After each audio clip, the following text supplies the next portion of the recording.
Vratar kot tak v rokometni igri je zelo pomembna oseba. Njegove obrambe večkrat odločajo o zmagovalcu, je neke vrste individualec v ekipi in kot tak ima zelo pomembno vlogo.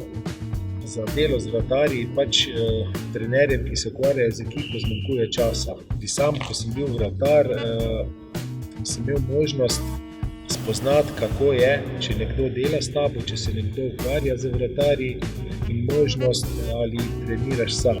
Najboljše za vratarja, da ima svojega trenerja, da se z njim pogovori, dela, ukvarja in skupaj napreduje. Tako vratar kot seveda tudi trener.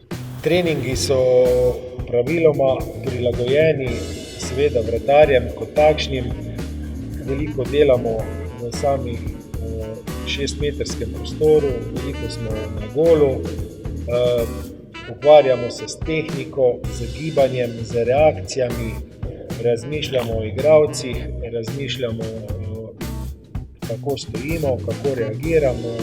Dosti je tudi dela za hitrost nog, ki so zelo pomembne v tem vratarjevem segmentu, in skozi te različne oblike vaj pridobivamo te spretnosti in probamo napredovati. Ja, tako je, trening z vratarji ni samo trening na igrišču, ampak je tudi psihološka priprava zelo pomembna. Z vratarji mi postanemo prijatelji in si zaupamo kar dosti stvari.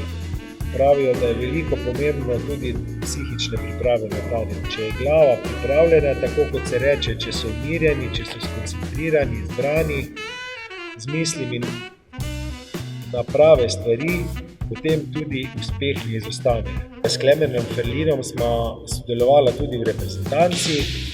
Je nekaj razlike med delom v klubu in reprezentanci, vsekakor. V klubu se vidimo in družimo in treniramo vsak dan. Reprezentanca je pa, občasno druženje, občasne tekme, dosti manj časa za pripravo na tekme, za pripravo same taktike branjenja, zato so treningi specifični, bolj usmerjeni v določene stvari, krajši.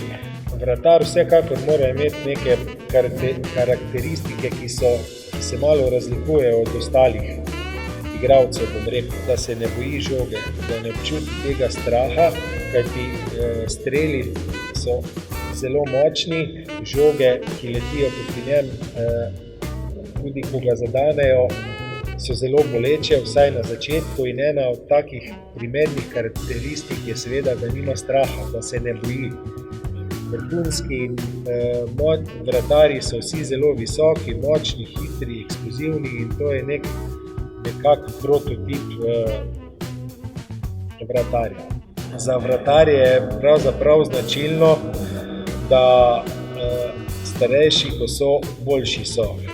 Njihova življenjska doba, če pogledamo tako rekoč v modernem rokometu, v zdajšnjih časih, je tudi do 40 let. So vratarji, ki lahko branijo 40 let stari na vrhunskem nivoju.